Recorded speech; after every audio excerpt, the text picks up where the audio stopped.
Hello mga kadadalas, nandito na po ang ating sindul. Ito po ay green munggo na nilaga ko po muna. Kanina binabad ko siya para madali siyang lagain. So ayan, so parang malambot na siya. And then, ang ating coconut powder ay tinunaw ko sa mainit na tubig. Kasi pag ilagay natin dyan sa loob ng diretso, magbukol-bukol siya. So mahirapan ka pa magdurog-durog ng mga buo. So while tutunawin na natin sa baso sa mainit na tubig para diretso tayo maglagay. Ngayon ilalagay ko ng mga kadadalags ang ating coconut milk. Bismillah. Yan.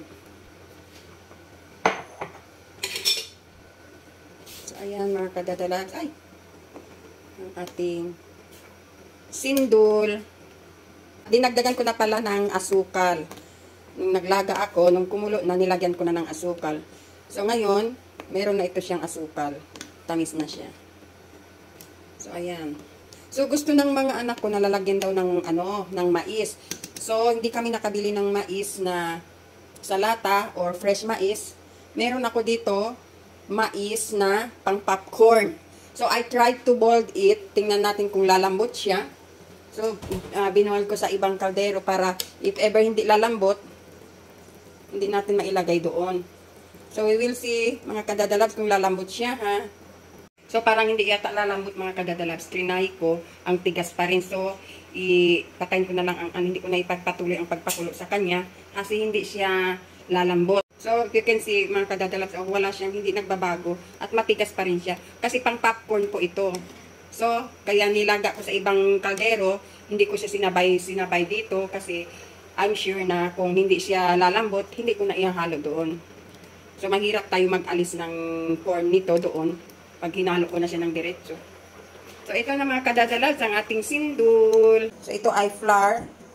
Ilagyan ko lang ng tubig para gawin siyang ihalo sa sindul natin. So, ayan mga kadadalas, gumawa tayo ng dough para bilog-bilogin para ihalo doon sa ating sindul. Kasi, pag wala kasing ganito siya. Malabnaw siya, oh. So, hindi siya medyo malapot-lapot. So, pag nalagyan natin ng ganito, makikita niyo mga kadadalas kung anong resulta. May pagkalapot-lapot siya. So, ayan. Gawin na natin ito ng bilog-bilog. Pakita ko sa inyo mga kadadalas. Yan ang binilog-bilog natin. Balik kukuha tayo ng isang ganito and then, natin, bilog-bilogin natin ganyan. Kahit hindi na shape na bilog, basta lang. At least maliit-liit lang para ihalo lang doon. Okay, so gagawin ko, ididiretso ko na doon ang pagbilog-bilog ko. Isang pinch lang of dough. So, ayan mga kadadalas. So, ayan. See? Gusto nila kasi mayroon ganito. Masarap din kasi. Yan. Tapos, malapot-lapot pa siya. So, ayan mga kadadalas ang ating sindul. So, dinagdagan na natin ng para Kasi, paborito nila itong yung dough.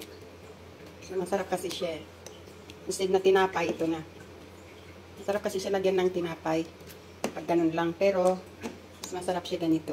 So, or, gusto nila kasi ng mais, corn.